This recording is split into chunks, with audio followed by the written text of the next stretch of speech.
how many punts they had. They had 7. Yeah, okay, they had 7 punts total. God, sure didn't seem like it, did it? Probably in the first half. Everything happened in the first. You know what? And you know what it was? I was watching the game and the Giants just marched right down the field. I went, okay, I need to turn this off. Well, I had work to do, so I watched the first half, or I'd say the first quarter and a half. Nothing really happened. And I just thought, all right, cool, I got work to do, whatever. I turned it back, I missed like 40 points. I'm like, what happened in this game? Nice. Well, that was so I know who to blame then. It's your fault. No, it already went over once because I stopped watching? Yeah. Oh, whatever. Exactly. I was trying to get that bread. All right. Well, you're trying to get that bread. Yeah. Very good. So my nose is still running, by the way. It's unbelievable. I'm still like hitting the mute button when you talk and still blowing my nose. People watching on YouTube will know that. People on the radio will not. But unbelievable. Highly recommend my ghost chili hash brown, Scott. Delicious. Okay. You're like, stop talking about it, old man. I mean, I'll try it, but I do like a good set of hash browns. All right. So a lot of second chance quarterbacks. Scott had big days on Sunday. You got Tyrod Taylor, or I guess they're called Tyrod now, right? Yes. Been I still say Tyrod, force of habit. Everybody does, but yeah, it's Tyrod apparently. Sam Darnold, Jameis Winston, Matt Stafford, Teddy Bridgewater all had very, very solid days. So of that group, Scott, who has the best chance to continue their individual success and who has the best chance to lead their team to a little bit of success this year? I think it's the same answer for both. I'm going Stafford. It's really a 2-horse race for me. It's either Stafford or Winston. Bridgewater looked really good. Having said that, you're in a division with Kansas City and Los Angeles. That's pretty tough. Now, you're looking at Stafford, and I know that sounds hypocritical because they're in the toughest division in the entire league in the NFC West. Arizona looked good. I'm going to wait and see if Kingsbury's team doesn't implode again down the stretch because they always do. The 49ers had problems. And I know that they ended up winning the game and they were blowing them out. You ended up losing one of your best linebackers. Basically your number 1 or number 2 corner. You lost your star running back. And I know Mitchell was good in replacement, but the Niners got problems and the Rams, that might just be a really, really good team. Very, very possible. You know, it seems like we just saw this Niners show last year, Scott. Didn't we just see this? Well, we did, but then the linebacker who had the pick 6 in week 1 was also ruled out in the afternoon yesterday. So they lost even more people than we thought they did. Brutal. Just absolutely brutal. I don't know if you agree with me or if I'm panicking on the Niners, but if you were relying on the defense to look competent, the offense looked pretty good. I'll give them that. But you just lost so many guys, and it's only week 1. Right. That's a problem. Yeah, and it was the same problem they had last year. They finally got all their talent back. They got everybody healthy. They went to MetLife, and basically the entire team died in the span of 2 weeks. In fairness, it's entirely different guys than got hurt last year, so that's something. Mm-hmm. But I don't know if you agree. 49ers, assuming Arizona doesn't implode, that team might be the worst team in the division now solely because of the amount of talent they lost. So you're saying they may go worst to worst? I'm saying they might. I'm still waiting on Arizona to see if Kingsbury can keep it together for more than a month because that's usually what Arizona does. I just really like this Rams team. The defense is good. Stafford's much better than Goff. We all know that. If there was ever, I'd say, a cap on the potential of this team with Goff, they definitely have raised that level with a new quarterback that's more talented.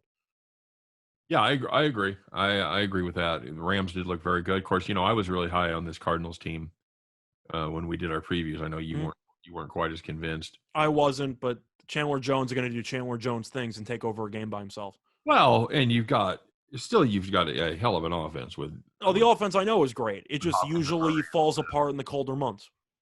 Well, I think that you think bringing in J.J. Watt has helped free up Jones. I think it has because they can now maybe stop fully double teaming. I'm still not sure if Watt's going to stay healthy or if he's going to produce in terms of sacks, but he's already producing by being a distraction for other teams to worry about, of course. Yeah, absolutely. When you've got somebody on the other side that's going to take up bandwidth, it's absolutely going to free up guys. I was looking at Chandler Jones to win Defensive Player of the Year. I saw 8-1. He had 5 sacks week 1. I think he'll probably finish with 20.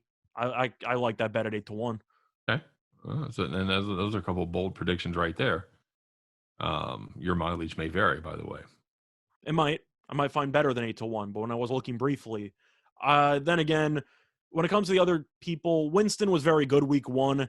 Having said that, New Orleans might be good. Lattimore's now injured. He had about 150 passing yards and 5 passing touchdowns. That's a bit of an anomaly.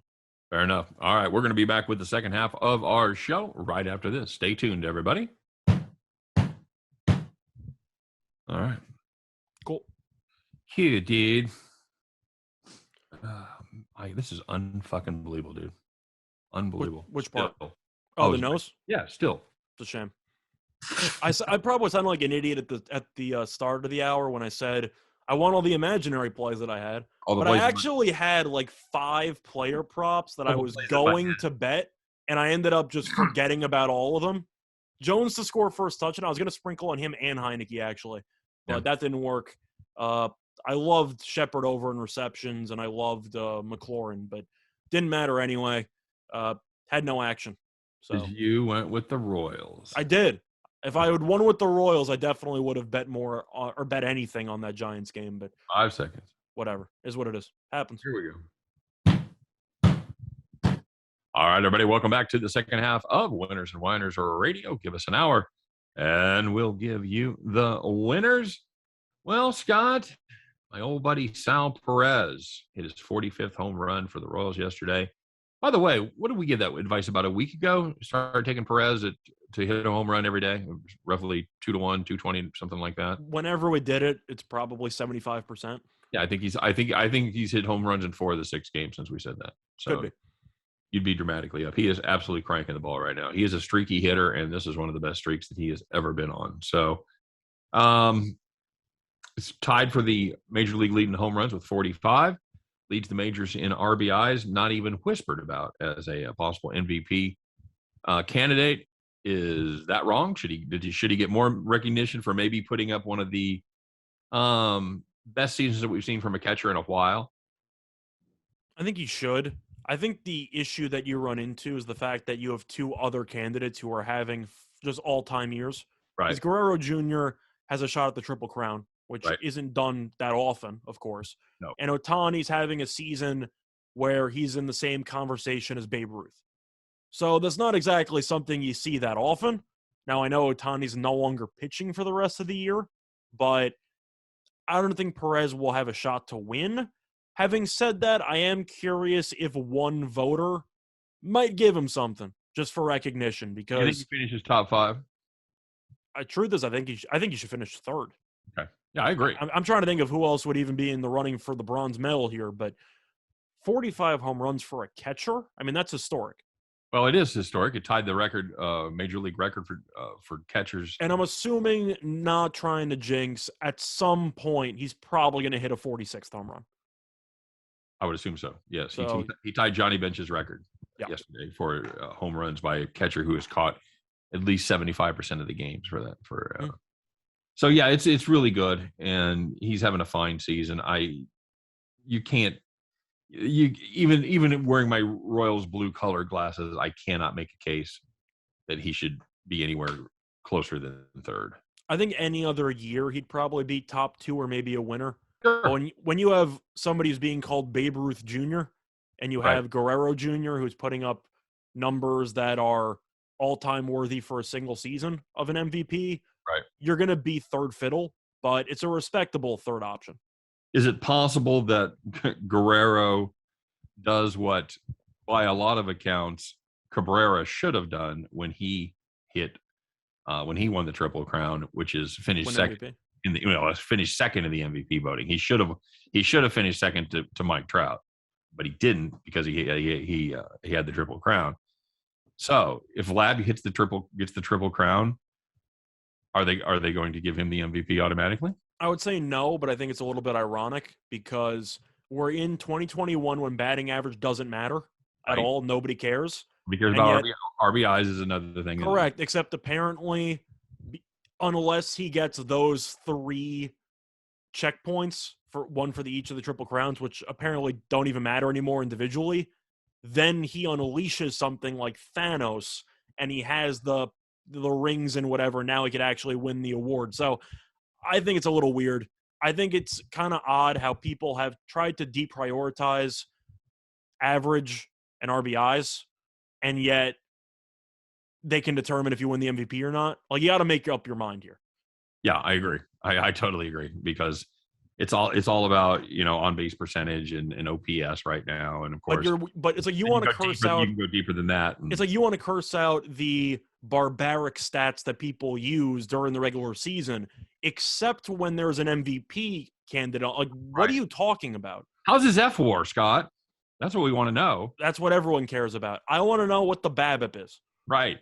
That's, and the weird thing about it is, everything is all about on base percentage, but you realize that when you hit a home run, it does not count as a ball in play.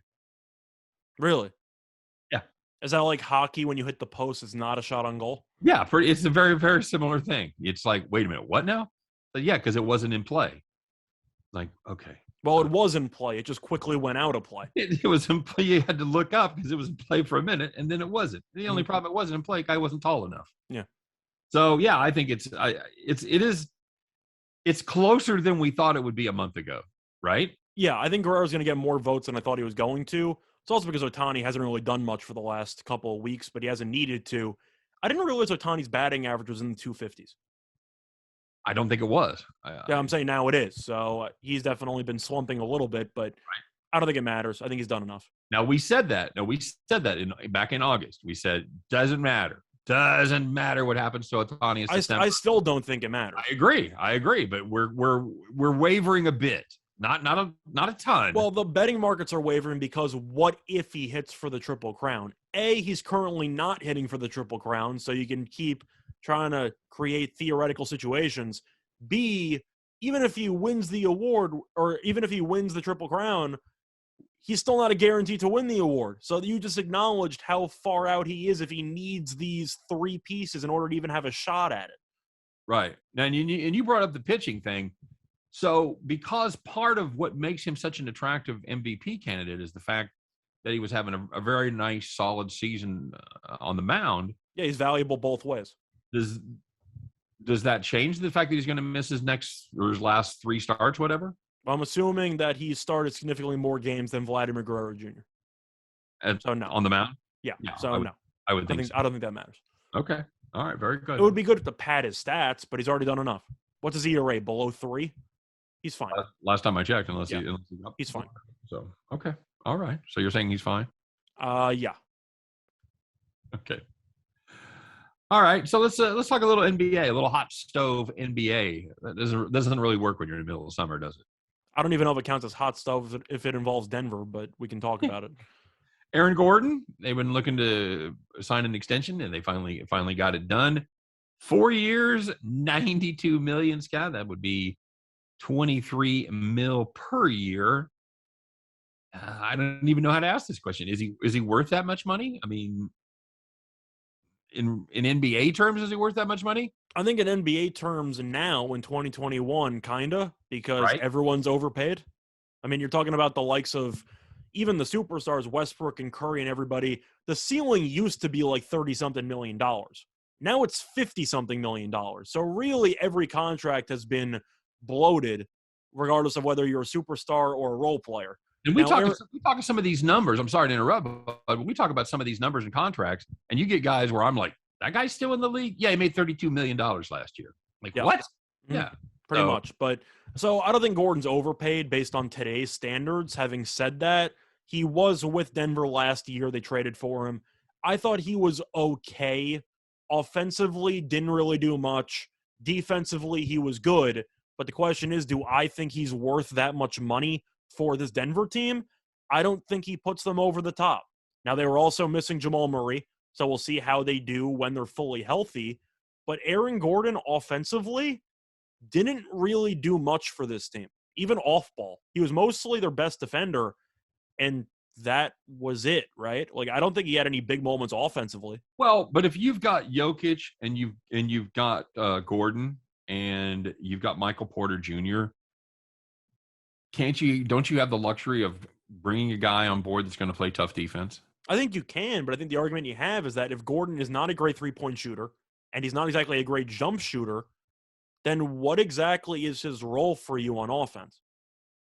Well, Is he just an offensive rebounder? Is that basically his role? yeah, that's kind of the thing. He's a glass cleaner and he's a defender. I'm just saying, if he's a glass cleaner who can defend, you're paying him $23 million. You should do a little bit more than that. Yeah, I mean, you basically just described PJ Tucker. Okay. And what's PJ Tucker making? Like 12. Oh, okay. Of course, he's bigger than Tucker, but you know what I mean. You need to do Right. a little bit more than just rebound and play some good defense, because Gordon is also a bit undersized for a power forward. Is he a great rim protector? Not really. He's a great athlete. He can guard on the perimeter, but if your rim protection is undersized Aaron Gordon and Jokic, you're not going to get many blocks. No, that is a problem. That as good as Jokic is on the offensive side of the ball, he struggles. He's abysmal defensively. He struggles that much defensively, yeah. And even Porter Jr., who's arguably the tallest guy in the starting lineup, he also can't defend. Nope, not a defender. Never has been. So that's going to be an issue for rim protection. Yeah, I would agree. But I think they're going to play these. I think they've got the hand they want. So they're going to ride it out and see what happens, because they think Murray might be the piece, but I still think they're short. I don't think this team's beating the Lakers, for example. I don't know, Scott. At some point, I mean, Lakers. I get it. They have a lot of veterans with injury history. I know, but they didn't do well last year. Denver's just a team that, for the last couple of years, even when they made the Western Conference Finals, has never really wowed me.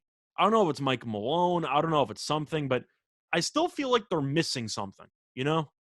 Right. Well, so maybe it's just because I don't think Murray's good enough as a number 2 option, but I don't know. I feel like that team's going to be Western Conference semis, probably going to lose.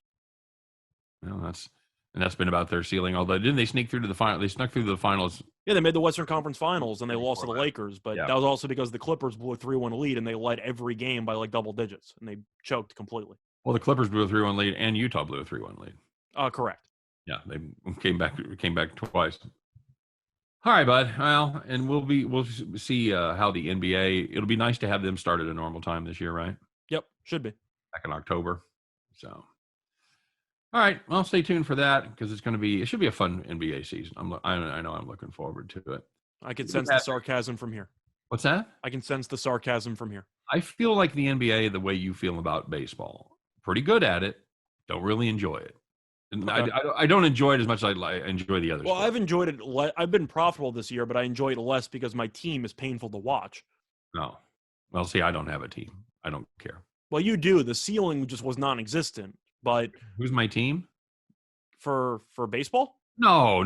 For the NBA. I'm saying baseball. I'm saying I'm low on it this year because the Yankees give me a heart attack every time I try to watch a game. Oh yeah. They're trying to hang on by their fingernails to an underachieving wild card spot. Correct. And without having the Twins to play this year, I don't know what they're going to do with the wild card. You're just free rolling a Sal Perez home run record. That's it. Yeah, that's it. And that's all you need. I'm watching the kids play. I'm getting a little glimpse of the future. They lose a game. Oh, it's okay. Get them next time. Yeah. You see the score today. Royals lose, and Perez hit a home run. Yeah, it's been a stressful past couple months for me and other Yankees fans, and yes. I just want it to end, man. Well, you know who my two teams are. I've got Houston to win the American League, and I've got the Braves to win the East. I've got nice tickets on both of those. Braves might be in a little bit of a dogfight, but we'll see. We'll see. Somebody's still got to want to catch them. That's the problem. Yep, that's true. So yeah, they're certainly playing bad enough to fall out of the lead. Somebody's got to want the other side of that. So, Hey, we've got a couple college games tonight, bud. Are you excited the way we crushed that college game yesterday? I was thrilled to see the backup quarterback just torch our hopes and dreams. It was just brutal, just absolutely brutal. Okay, so we get to see some good quarterback play, Scott. Both of these games, we should see some good quarterback play from at least one quarterback. What? For at least one side in each game. Yes. Oh no, we're not going to see good quarterbacks square off against each other. Oh, absolutely not. No. You could make the case in the first game. You know my thoughts on one of the other quarterbacks. It's going to be Central Florida against Louisville. Dylan Gabriel going against Malik Cunningham. This one opened up to 7.5. Scott, Louisville money coming in. What's that about? Back in the home team on Friday night. Down to 6.5. 69.5 down to 67.5, which is that's sort of a correlated line move there. And that total, by the way, is all over the place. You can get a 68, you can get 66.5, depending on where you go. So what's your feelings on this one? Team total over for UCF. At the end of the day, Louisville, I'm not a fan of Cunningham. I never have been. They looked really good against pretty much a fake team last week, but we saw them get shut out by Ole Miss for a half. UCF. Did you say a fake team? Wait, what? Did you say a fake team? Yeah, didn't they play an FCS team or something? Yeah, but they're a real team. Yeah, you know what I mean. Fake team, non-FBS team, whatever. The point is you won by the way, before I roast Scott, I want to remind you guys that you are listening to Winners and Whiners Radio. Give us an hour, and we'll give you the roasting of Scott Reichel. Whatever. You beat a team that most people don't pay attention to by 27 points. Congratulations. Like I don't know what you want me to tell you. You got shut out for a half against Ole Miss. Okay. So I don't think this team's very good. I think that UCF has something brewing. I think Louisville's defense is not very good. But then again, I couldn't tell from the Ole Miss game because half the players got ejected for targeting in the first half. So we'll see what happens in this one. But people are going to always bet on the well-known program as an underdog at home on Friday night. Just the way it is. UCF's a Power 5. UCF is a Group of 5, and Louisville's a Power 5. So people are going to back the Power 5. The ACC stinks. Can we acknowledge this? The entire conference has been awful so far this season. Not good. Not good. Usually it's the little sisters of the poor in Clemson. This year it just seems to be the little sisters of the poor. Pretty much. And Louisville is one of those examples. So I'm going with UCF. They beat a very good Boise team. They came from behind there. I know it's a road game, which might be tricky. Do you think they're going to stop Gabriel in that offense that often? Because I think the answer is no. And I think UCF's defense might, because Cunningham – not exactly great at throwing the ball. No, well, and here's the other thing. UCF, for all the pub that Dylan Gabriel gets, dude, they run the ball well. They're 15th in the country in rushing, averaging 255 yards per game. Now, the defense isn't good, but neither is Louisville, so that's kind of a push. The defense isn't great, although they did step up against Boise when they had to. But I'm with you. I think that. I think UCF has to take care of business here. They, in a lot of ways, I see a lot of similarities between UCF and Ole Miss. And you? Yeah, I think that's fair. You're going to assume that they're going to do whatever they want. They have a somewhat mobile quarterback, Corral being, of course, more athletic. But they're going to throw the ball, air it out, and I don't see Louisville getting many stops. And they're going to run fast, buddy. They're going to go fast. They average 88 plays per game. That's 4th in the country. You know, Ole Miss, for as fast as you think they go, they just average 73 plays per game. If I was looking at the under hypothetically, I would take a Louisville team total under instead of the actual, because if you think that Louisville is going to score 30 and this game's going under, you're just wrong. Oh, no. Yeah, no way. No. So I think that if you're going to assume it's going to be low scoring, you're assuming Louisville is going to be the team that has a hard time scoring. Yes. Yes, I agree. Very good. And I would think that if you wanted to play Louisville, if you want to play a correlated parlay with the over, that'd be the way to go there. I think you make an argument for any team, but UCF and under makes a little bit more sense if you think the defense can actually step up. If you think Louisville's defense is awful and yet they're still going to keep it close, then I agree with you.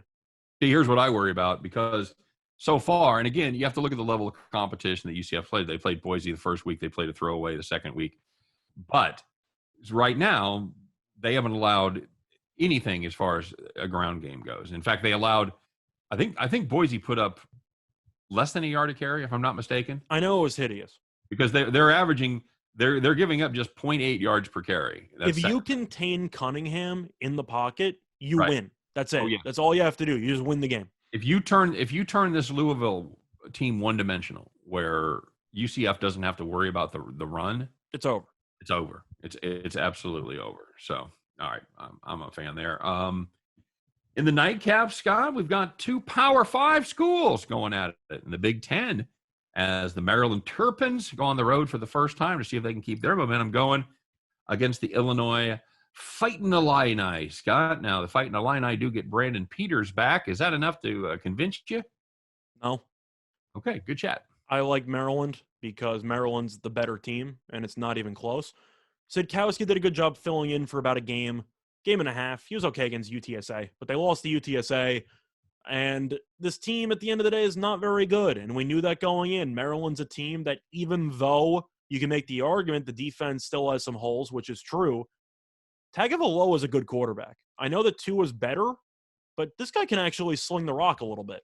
Yeah, so far, for me, he's one of the most improved players from 2020 to 2021. I used to think he was terrible, and then I watched him play somewhat last year, and I realized he's actually pretty good. Well, he wasn't great last year. He made a lot of mistakes. But I remember him in the Minnesota game. He had flashes at the end of the year where I saw some improvement. And then this year, he's just stepped upon that because he's been great. Well, and you have to wonder how much the COVID practice schedule impacted those guys that are taking over the reins like that, where they don't get a full year really in the system. The season kind of comes up before they're really ready. So, yeah, I really thought that he's been very good. So we'll see what happens. You know, Maryland beat a tough West Virginia team. Tulia threw for 332 against the Mountaineers. But I don't love their defense, but I just don't think this Illinois team can get much going. See, I don't like their defense either, but Illinois, regardless of who the quarterback is, gave up 37 to UTSA and 42 they gave 37 at home to UTSA and 42 on the road to Virginia. So even if you don't like Maryland's defense, it's better than this Illinois defense. Here's what scares me about this Illini defense. They are 122nd in the country out of 130 FBS schools against the pass.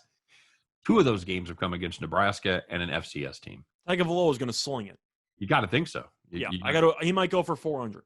I was going to say we can get a game prop, and I know not all the books have the college game props, but if you can get a game prop on his yardage. 330 somewhere. I'm going to assume it's going to be somewhere between 320 and 340 if I had to guess. Yeah. So I would over all day. I like the over too. I think he's going to have a big game. I'm with you. Okay. Should be fun. And I know you're not going next week. You're going to Vegas, right? Yes. I will not be in town. You're going for the big fight. Yeah. I'm not going for the UNLV game. I'll tell you that much. You have your tickets already? Yes. Where are you sitting? That I'm not fully sure about, but I got it. I got to look at it again. What'd they clip you? What'd you get? 200? Would they clip me? Yeah, it was about 200, like 180 maybe. Okay. Where's it at? It's in the T-Mobile Arena. Okay. That should be fun. Going out with buddies? Yeah, a couple friends. All right, cool. Stay safe, of course. That'll be fun. So we'll in Vegas. I'm going to the wrong city to stay safe. So we're going to be able to do our NFL show from Vegas. You're going to be in Vegas when we do our NFL show next week. That is correct. Okay. By the way, guys, this is our Friday show. Don't forget, for you podcast and video people, Scott and I still do our NFL and our NCAA show that'll be coming up this weekend. So make sure you check those out as well, even though we're not going to be on the Radidio. All right, buddy. Well, we are talking football, of course. Still baseball going on, my friend, and it is a full Friday card. Last 2 weeks of the season starting up here? Yeah. At the 2 weeks from this weekend, it'll all be over. Scott, are you heartbroken about that? Does it seem like it just got started? I'm absolutely thrilled. The Yankees have put me through enough already. I just want to breathe. Make the playoffs, miss the playoffs. I don't care. I need a vacation. That's why I'm going to Vegas, not because I enjoy gambling, because I need a break from the Yankees. Very good. You going to play a little poker while you're out there? Sure. I'll play a little bit. Probably not as much as I used to, just because I'll be busy watching all the sporting events and stuff like that. But, yeah, it should be fun. Where are you staying? I'm actually switching off. I'm at the MGM Grand for one night, and I'm staying at the new Resorts World. Okay. You credit clip you on that weekend rate? Something like that. The comps, man, they're too powerful. Oh, you got comps? Where you have comps? I got comps. From where? I know people. What? I got some comps because I got some like BetMGM card or whatever. I got comps for that. And the Resorts World I didn't get comps for, at least not that I know of, but I'll stop by the Circa book. I'll see what all the fuss is about. I'm looking forward to it. Should be fun. Okay. Sounds like a blast. Definitely keep us posted there. So we've got some big games between contenders, Scott. Let's start off with the Cincinnati Reds. Cincinnati Reds trying to put a move on them. The Dodgers trying to put a move on the Gigantes. They are traveling to the Queen City. Walker Buehler goes for the Dodgers against Luis Castillo for the Cincinnati Reds. Game opened up minus 166 in favor of the Dodgers.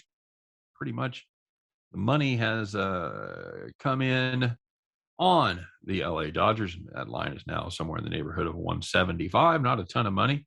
Opened up at 8. Scott, the total's gone up to 8.5. You're seeing a number going up in a Walker Buehler game. How unusual is that? Well, it's in Cincinnati. So, of course, Great American Ballpark's where something like that would happen. People are going to be tempted to take Castillo just because of the price. I'm not.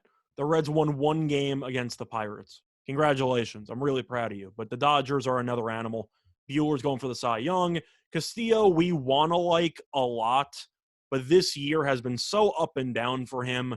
I'm not going to bother. Give me the Dodgers. You? Yeah, just about the time you think you've got him figured out.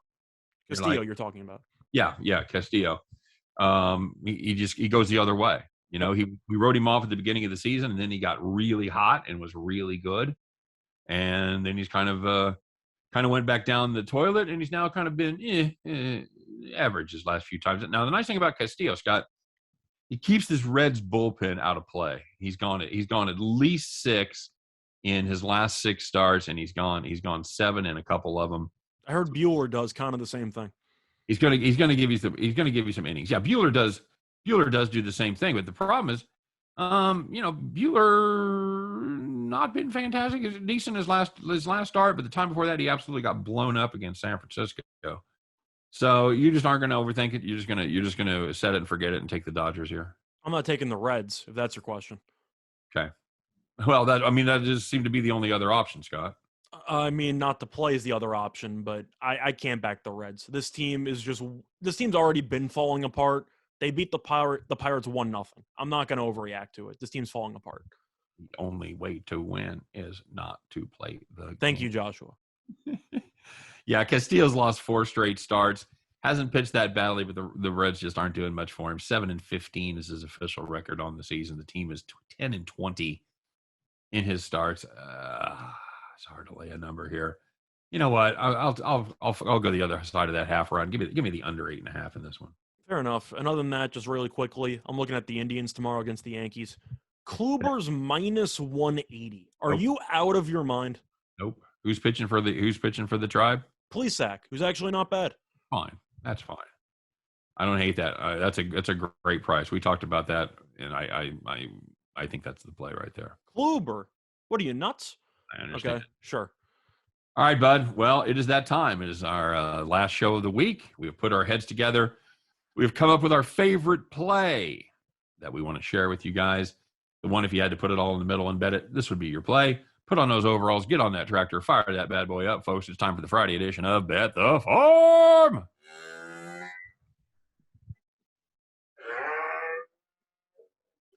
So, for the farm play, we're looking at baseball, and we like the Phillies team total over 4.5 at plus 125 on BetMGM against the Mets. Mets have allowed at least 6 runs in each of their last 5 games. Taijuan Walker is on the mound, and he has been awful his last 2 outings. 10 1/3 innings pitched, 9.58 ERA. Phillies have scored 36 runs over their last 5 games, including 17 runs yesterday. So the offense has been sharp. Wow. And the Phillies have been giving Zach Wheeler a bunch of run support. The Phillies have scored at least 6 runs in each of Wheeler's last 3 starts. At the end of the day, the Phillies team is dialed in. The Mets pitching has been disastrous lately. We think 4.5 at plus 125. We got to take that for value.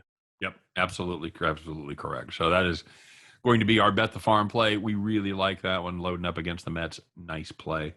So good luck to you guys on all your plays this weekend. We do appreciate you listening, appreciate you watching. Don't forget to tell your friends. Check in with us often because we do this each and every day. So for myself and for Scott Reichel, you guys take care. Have a great weekend. We'll see you Monday on Winners and Winers Radio. Take care, everybody.